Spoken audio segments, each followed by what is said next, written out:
I mean, I was expecting at least a one-round war, or, you know, who knew what Conor was capable of as far as cardio or whatever else after a 5-year layoff. And, well, there you go. I mean, we're assuming blown ACL. I'm no doctor, but that's what I figured when I saw it, and doctors think the same thing, too. Messi? Oh, his leg.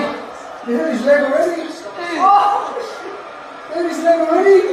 Conor McGregor? Did he just hurt his leg already? Did Conor McGregor hurt his leg?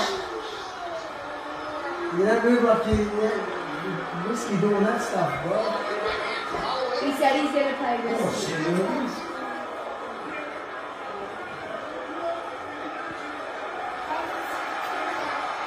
Back to his 30 seconds. Flipping around a bit on the mat. Oh, something. Always looking at the referee. Gives his referee his injured. Mike Beltran says keep working. Oh, man. It's so weird. Keep falling. Yeah, not good. Every time he rolls, like there's something wrong with his leg. And that's that leg. Yeah. It's his bad leg. Is that the same one? Is that it? Are you serious? Are you serious? What? Both legs went, I swear. I'll exchange with him and he'd shoot in. What's happened? Oh my God, McGregor's done already. Well, he's finished. The new boy is in town. The main man's here. Know what I mean? I can become the face of the organisation now. But yeah, great. What a performance from me. Don't want to blow smoke up my own ass, but what a performance. I'd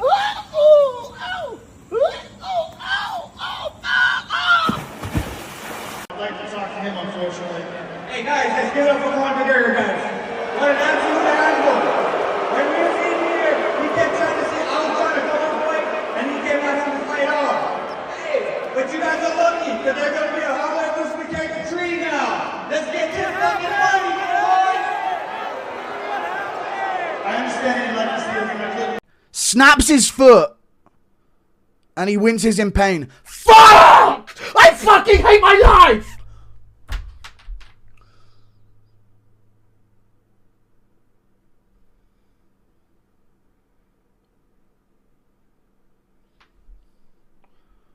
This is the one fucking escape I get, and it's shit! And McGregor's just limping around like my fucking man! Fuck!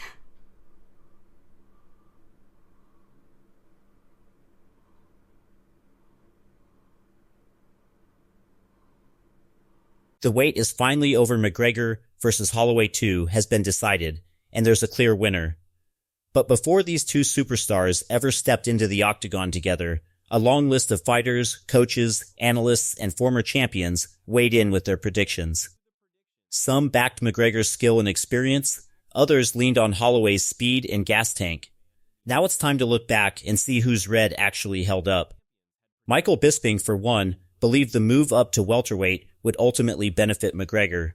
His reasoning centered on the fact that while Holloway had a height edge, McGregor would actually hold the reach advantage and end up being the naturally bigger man once they were both in there. Bisping also predicted that if McGregor did win, it would come through an explosive first-round knockout, expecting him to come out firing immediately. That said, he wasn't fully convinced McGregor could handle the pressure that comes with such a long-awaited return.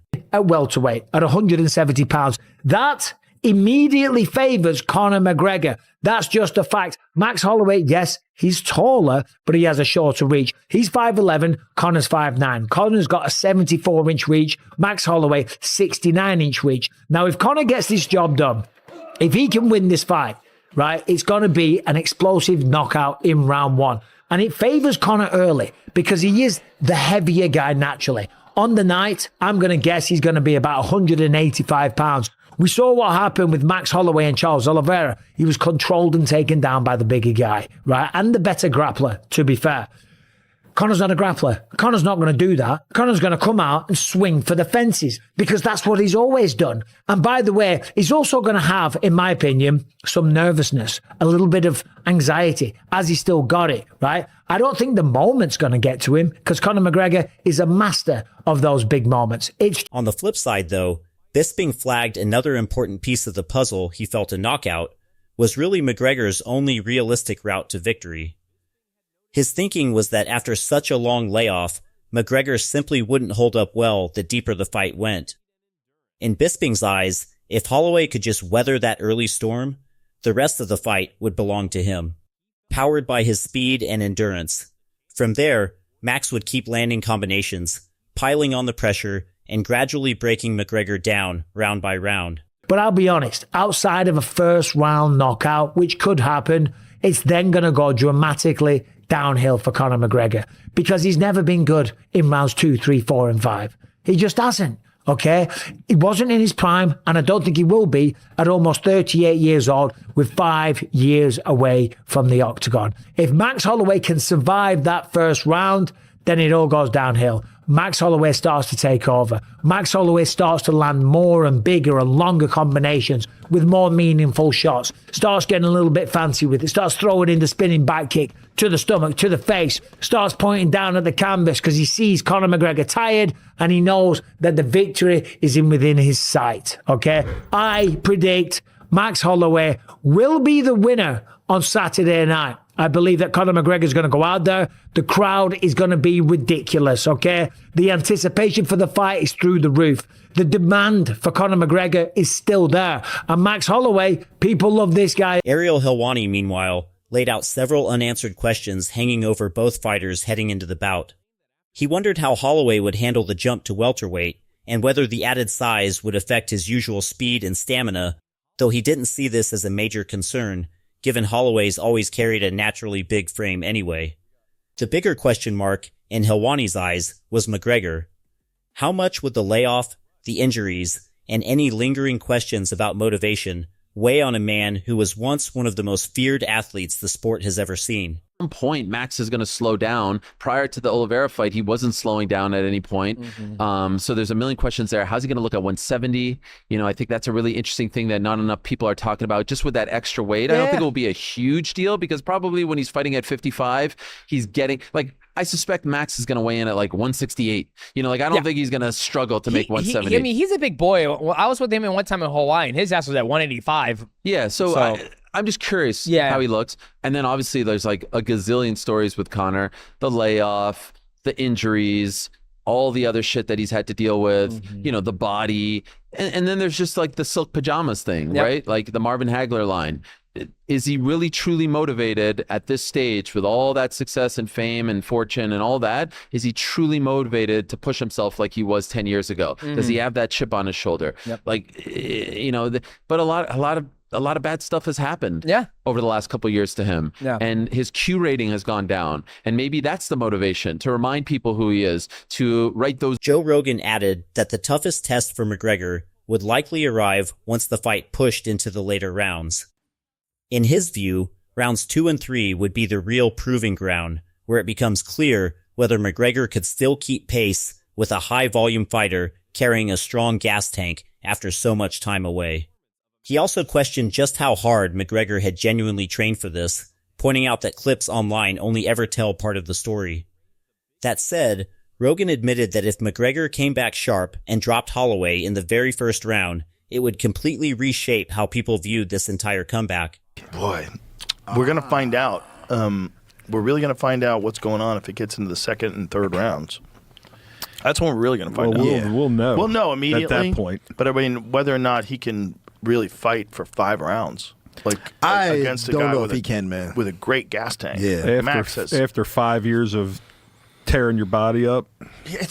You don't know, right? Because it's all in a vacuum. Like there's some training footage of him beating guys up that you've seen, but who knows what he actually has been doing.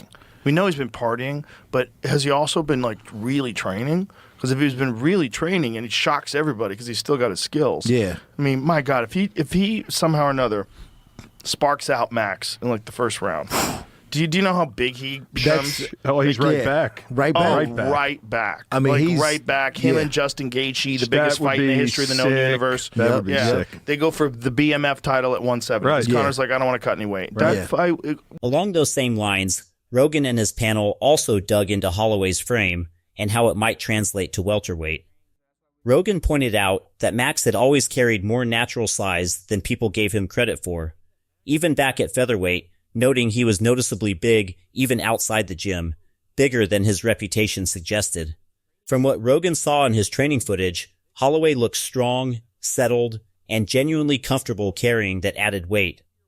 Rogan also brought up how difficult it had always been for Holloway's body to cut back down to featherweight after competing at lightweight, suggesting this heavier class might actually be a far more natural fit for him. When Max was fighting at 145 when he was a champion, he was walking around like 176. He's a big guy. He's a bigger guy. Well, good. He's big. I mean, I love Max, so it's hard for me to believe man. Connor's coming back. I follow Max on YouTube. He's got a great channel, so recording all of his training and all the stuff he's doing. And, you see him. He looks good, dude. He looks big. Dustin Poirier thinks Max might be bigger. Really? Wow. Yeah. Well, I mean, he's taller, and both he says he's kind of thin, but he's got a bigger frame. He thinks he's going to be he's bigger tall. than Conor. Like, Yeah. I mean, he came to my gym a couple times, and he's like my height, I think he made a big mistake going back to 45 after he did 55. Yeah, I agree. I think it's too hard. I think it's just too hard on the body, and especially when he was a thick 55 when he fought Justin. He looked good, man. Yeah. He looked solid at that weight. I think him fighting at that weight, he could. While Rogan and his guests kept digging into the potential upside of Holloway moving up in weight, Chael Sonnen shifted the conversation forward. He admitted that from the very start, this whole event was always going to be framed around McGregor. But regardless of who actually won, Sonnen believed there'd really only be one lingering question left afterward: what's next for McGregor? As he explained it, a fight against Paddy Pimblett would still make sense down the line, simply because of how much interest it could generate. It's the Conor show. We understand that. But I'm sharing with you the idea that we come out the back end of this fight. What do we do then? That might sound like a very distant problem. It's a problem that's going to be here in 2 days. The very first thing that Dana is going to get asked at the end of the night is, what do we do with, and then fill in fighter who won. Now, in this case with Conor, where outcome does not matter, he's going to get asked that for Conor as well, regardless of outcome. If Conor wins, Paddy loses. Paddy wins, Conor loses. Paddy loses, Conor loses. Conor wins, Paddy wins. Regardless of outcome, Paddy versus Conor works. There is an appetite by you, the community. Paddy has since called for this.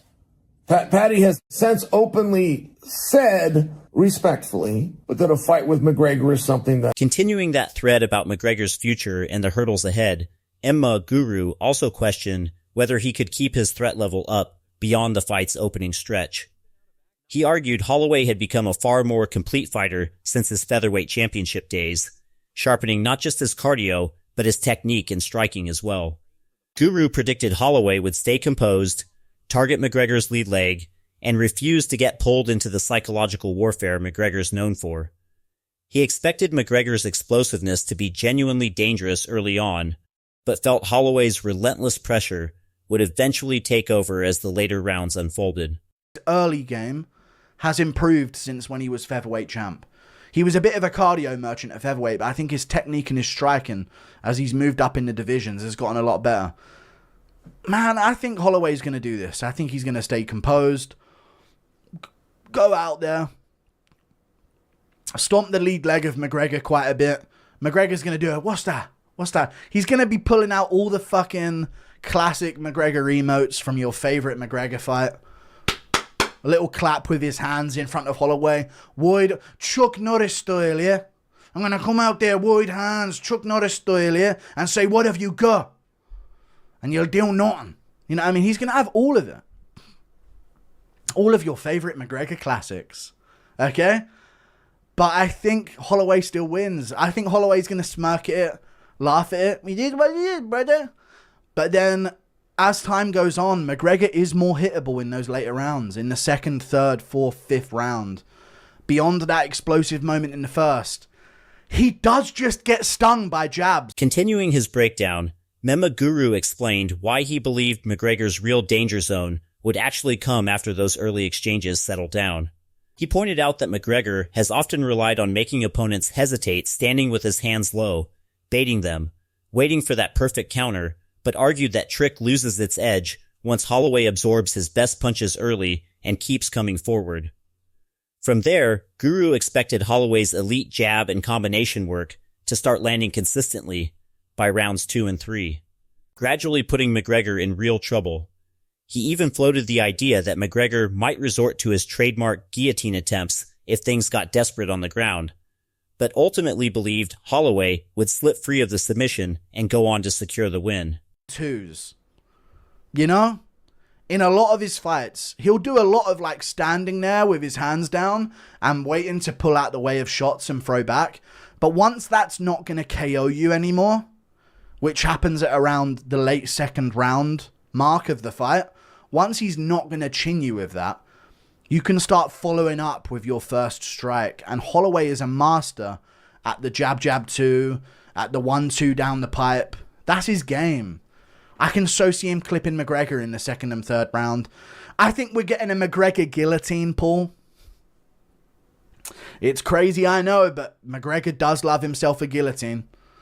I think we can see a clinch moment break out where McGregor turns around and maybe Holloway's mixing up a single just to mix it up on McGregor a bit, and he pulls a guillotine and Holloway has to escape it. I just don't... Tim Welch also leaned toward Holloway, believing this fight would ultimately boil down to a clash of elite striking. He pointed to Holloway's deep experience in 5-round wars and praised his ability to sustain a brutal pace while outworking opponents over the full distance. He acknowledged the loss to Oliveira, but felt the grappling issues that surfaced in that fight simply wouldn't be relevant here against McGregor.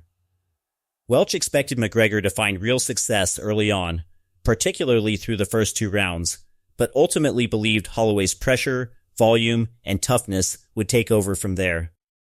In the end, his prediction was a decision win for Holloway. Max blessed Holloway, who's 34 years old now. It seems like he's been in the UFC forever because he has 27 wins, 9 losses, 12 KOs, 2 subs. In my opinion, one of the best 5-round fighters out there, especially when it comes to a striking match. 5 rounds, going tit for tat, trying to outpoint the other guy. Max is one of the best. And his last fight, he lost against Charles Oliveira. Grappling, got body locked. That's not going to happen against Conor. If I had to pick right now, guys, if I had to bet money on it, it's a striking match. Conor is one of the best strikers. Now, I think Conor's going to come out there, look pretty good first, second round. It might be closer rounds, those first, second rounds. Max is going to start kind of taking off a little bit in the third, fourth, fifth, and piecing them up. I think Max Holloway is going to win this fight by decision. Okay? That's Israel Adesanya, meanwhile, focused more on how the fight might unfold tactically, expecting McGregor to come out aggressively after such a long-awaited return. He predicted McGregor would try to claim center cage early, aiming to recreate the success from their first fight, while Holloway would rely on movement, range, and timely counters. That said, Adesanya warned McGregor's stance could become a real liability if he stayed too planted on his lead leg, since Holloway would almost certainly hunt that leg all fight long. He also raised doubts about whether McGregor's surgically repaired leg and his confidence throwing kicks off it had fully come back. His read was that McGregor might actually start the fight on the back foot before looking to press forward. Max is going to be on the back foot initially. Conor's going to